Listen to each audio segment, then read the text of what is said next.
திருவண்ணாமலையில் சிறுமி பாலியல் வன்கொடுமை தொடர்பாக ஒருவர் மீது போக்சோ வழக்கு பதியப்பட்டிருக்கிறது. அண்மை செய்தியை பார்க்கிறோம். திருவண்ணாமலையில் சிறுமி பாலியல் வன்கொடுமை தொடர்பாக ஒருவர் மீது போக்சோ வழக்கு பதிவு செய்யப்பட்டிருக்கிறது. கூட்டு பாலியல் வன்கொடுமை நடந்ததற்கான ஆதாரங்கள் இல்லை என்று காவல்துறை தரப்பிலிருந்து சொல்லப்பட்டிருக்கிறது. ஆரம்பத்தில் கூட்டு பாலியல் வன்கொடுமை என்று கூறப்பட்டாலும் அதற்கான ஆதாரம் இல்லை என்று காவல்துறை தெரிவித்திருக்கிறது.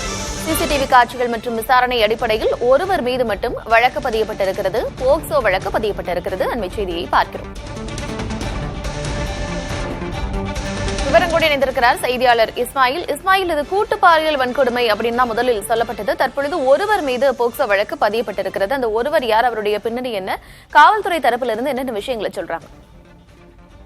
கார்த்திகா, நீங்க கூறியது போலதான் இது கூட்டு பாலியல் குற்றம் இல்லை என காவல்துறையினர் கூறியிருக்கிறார்கள். காஞ்சிபுரம் மாவட்டத்தை சார்ந்த சிறுமி, கிட்டத்தட்ட ஒரு 15-16 வயது மதிக்கத்தக்க அந்த சிறுமி புகார் ஒண்ணு கொடுத்திருக்காரு. திருவண்ணாமலை மாவட்டம் பிரம்மதேசம் போலீசார் விசாரணை மேற்கொண்டார்கள்.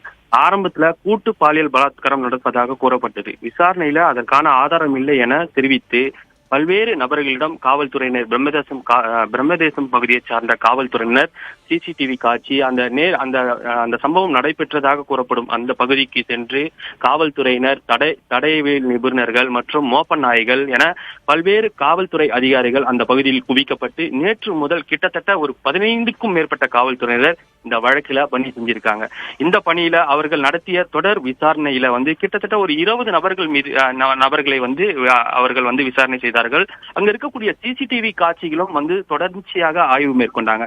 இந்த சம்பவத்துல இந்த புகார்ல எந்த ஒரு ஆதாரமும் இல்லை என கூறி தற்போது ஒருவர் மீது மட்டும் போக்சோ சட்டம் காவல்துறையினர் போடப்பட்டுள்ளதாக கூறப்படுகிறது. கார்த்திகா, இஸ்மாயில், தற்பொழுது கூட்டு பாலியல் வன்கொடுமை நடந்ததற்கான ஆதாரங்கள் இல்லை அப்படின்னு காவல்துறை தரப்புல இருந்து சொல்லியிருக்கிறாங்க. அந்த பெண் அளித்த புகாரில் என்னென்ன விஷயங்கள் இருக்கு?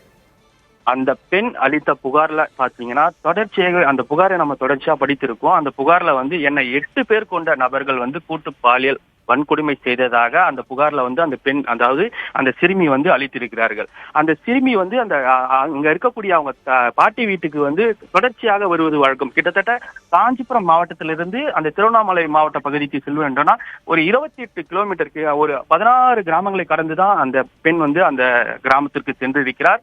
அந்த சென்றிருந்த அந்த பெண் இரவு ஒரு 7:30 மணி அளவு 19ஆம் தேதி அன்று இரவு ஒரு 7:30 மணி போல இரவு நேரத்தில் இருசக்கர வாகனத்துல பயணம் மேற்கொண்டதாக காவல்துறையினர் கூறுகிறார்கள். தொடர்ந்து அந்த பெண் கூறப்பட்டு இருக்கக்கூடிய தகவல் அனைத்துமே பொய் என மறுத்திருக்கிறார்கள். இது கூட்டு பாலியல் கிடையாது. அந்த அவருடைய சிறுமியுடைய நண்பர் மட்டுமே அந்த செயலில் ஈடுபட்டிருக்கிறார். அதனால மட்டும்தான் அவர் மீது போஸ்கோ ஆக்ட், ஒருவர் மீது மட்டும்தான் அந்த சட்டம் போடப்பட்டுள்ளதாக காவல்துறையினர் தரப்பில் விளக்கம் அளித்திருக்கிறார்கள்.